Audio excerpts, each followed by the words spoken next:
After 10 years of hating on women MMA, making excuses for herself, she's finally back in the MMA scene. And we're talking about Ronda Rousey. She's coming back to fight Gina Carano. I don't know how to pronounce her last name, but I know she was in The Mandalorian. Before we get into it, fight fans, make sure to hit the subscribe button, clock in, and let's get ready to talk about some women's MMA.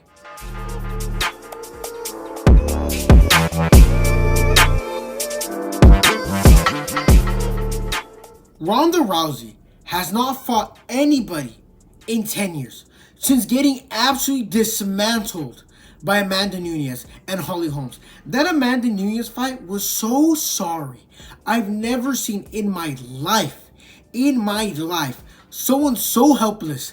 And this person that's helpless is a trained professional fighter and is someone that's widely considered as one of the greatest MMA women fighter of all time. What's crazy is she's been getting so much hate lately because she talks about Joe Rogan.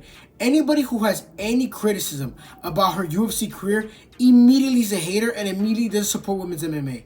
And what is absolutely kind of shocking to me, and it should be shocking to everybody, the person who was able to set up this fight and this comeback fight was not Dana White, was not Bellator, was not the PFL, was not anybody.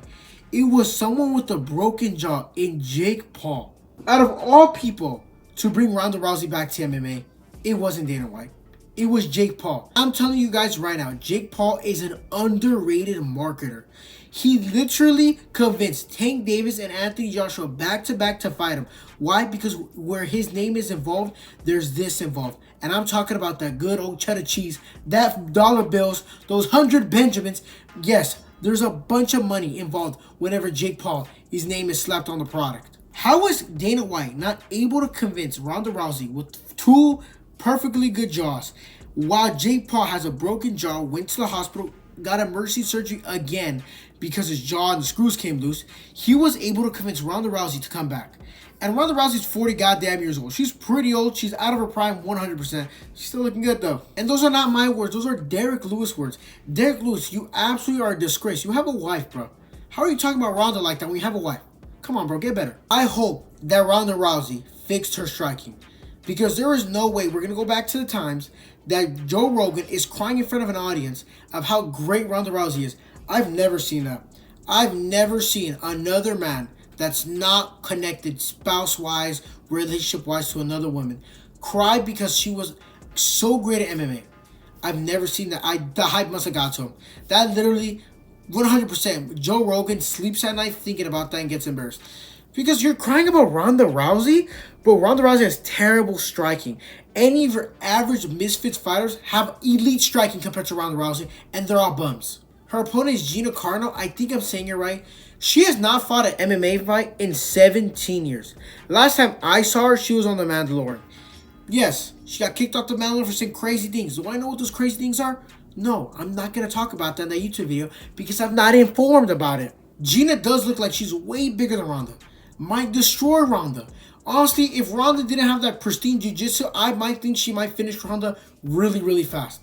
And I'm telling you right now, Ronda is probably going to have a hard time. I think they're fighting at the 145-pound division, but Gina's really going to have a hard time making that weight class. She is absolutely massive compared to Ronda Rousey.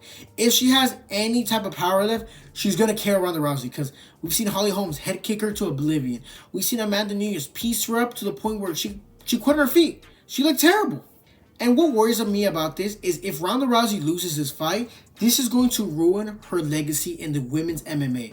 She was looked at right now as the GOAT, someone who's a pillar of the community, a pillar of women's MMA, and someone who supposedly was good in the back end of her career, but people thought that, the evolution got to her. I personally think she wasn't really that good ever. I think that she really thrived off of a lot of women not really knowing MMA and not a lot of good MMA fighters being back then. I think that's why she had a lot of success, because her jiu-jitsu was just really good. But in my opinion, I think Gina, since she hasn't fought in 17 years, she as well might have a hard time with, fighting Ronda Rousey, since it's been a long time. But let me know what you guys think in the comment section down below. Do you guys agree that Ronda Rousey is going to beat her, or she's going to get dominated and she's a fraud in her UFC legacy? Also, guys, make sure to watch my last video. It's about how Sean Strickland is going to absolutely dominate Fluffy Hernandez. And guess what, guys? He absolutely did. and watch the breakdown to see how I perfectly described how it was going to happen. Link in the description down below. Don't forget to follow.